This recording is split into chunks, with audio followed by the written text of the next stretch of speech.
You are welcome to Company and Partnership Law. I believe you enjoyed the previous discussions. Today we want to look at Unit 2, which is on nature and functions of companies. Specifically, we want to look at Section 3 of Unit 2, which is on duties of receivers and promoters, and the protective goal of Act 992. Session objectives. By the end of this session, you should be able to list any other 4 officers apart from the directors who own fiduciary duties to the company, and you should be able to state the duties of promoters. Now, officers apart from the directors, we have the receivers, we have managers, we have auditors, we have promoters. Basically, receivers are normally appointed when the company is winding up. They come in and take possession of the assets of the company, sell it to realize revenue from the sales before it should be distributed to the creditors. We have the managers. They manage the day-to-day affairs of the company. Auditors, they play a key role in the company. They audit the various accounts. Promoters, or the promoter, they ensure that the company comes into existence.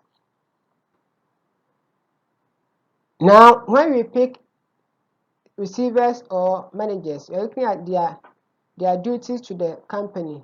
A receiver or manager not appointed by the court and a liquidator for purpose of private liquidation stand in what you call a fiduciary duty, or stand in a fiduciary relationship with the company.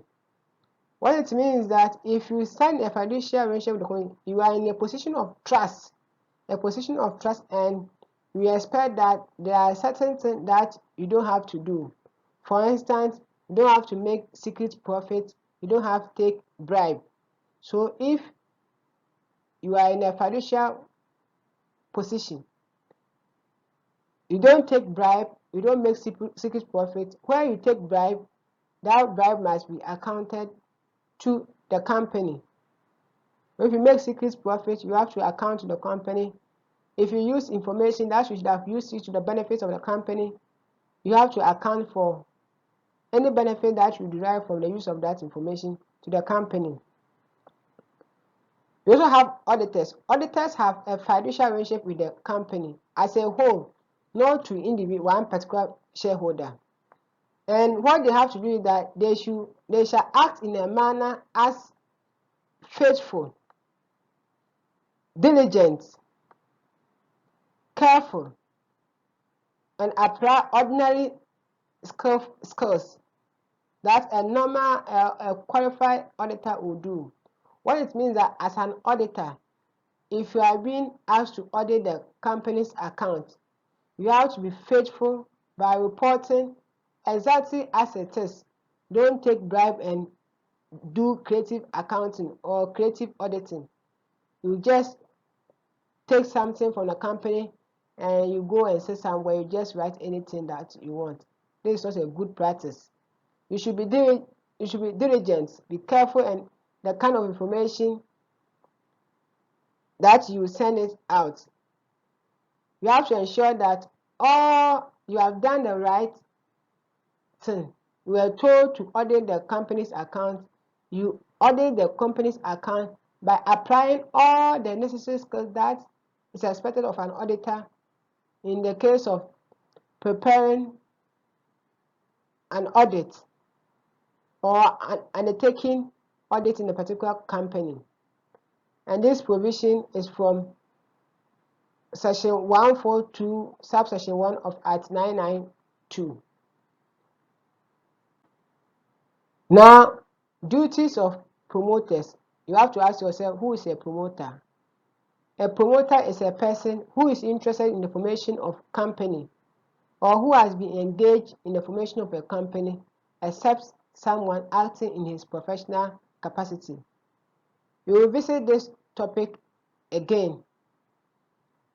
By way of explanation, let me explain this one as well.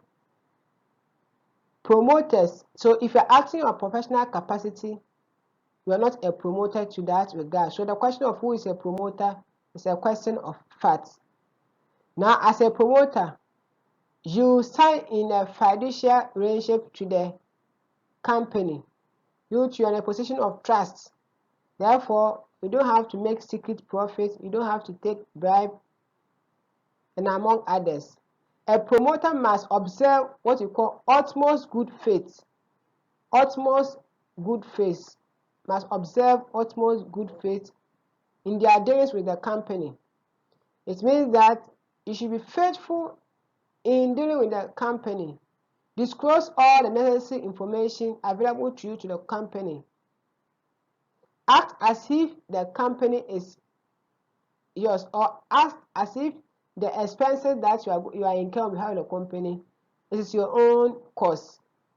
Also, a promoter has a duty to account to the company, as well as to compensate a company for any loss suffered by the latter as a result of the promoter's breach of his fiduciary duty. What it means that as a promoter, you are liable to account to the company and also compensate the company if by your negligence the company suffer any loss. That's where you are in breach of your fiduciary duty, the company incur any loss, then you have to compensate the company for that. Now you want to look at the protective goal of company. What is the protective goal of company that you are talking about? The Companies Act ensures that the general public is protected, especially the creditors and investors are protected, so that the amount that they are invested in the company, in the case of investors, and in the case of creditors, the amount that they have given to the company as either loan or debenture will not go waste. How does the Companies Act achieve this aim? One, by ensuring that the company keeps various registers, minute books of accounts, and company file the same with the registrar. What it means is that various documents must be filed with the registrar. Various documents must file with the registrar.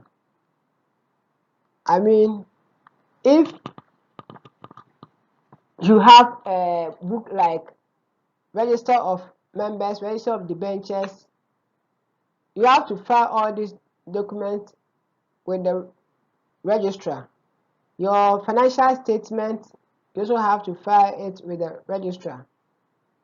It is also achieved by way of ensuring that here is members, ensuring that members, debenture holders, and the public at large receive copies of at least reasonable access to inspect various documents and funds related to the company. So, for instance, the company that allow members or debenture holders to inspect the register of members, the register of debentures at the working days. So they should be able to have access to it and look at it, whether their names have been duly entered in the register as well. Now, it also ensures that the company meets various conditions and provide relevant information before the company security can be made available to the public. Remember, a private company cannot issue its security like shares to the general public because of its nature. In the case of public companies, they can do so. So before they will do so, the law requires them that they meet certain conditions or requirements before they can trade their security in the stock exchange market to the general public. By way of summary, we have described the fiduciary duties of receivers, managers, auditors, and promoters. We also look at the protective goals of the Companies Act, specifically Act 992. Thank you very much and see you in the next class. Goodbye.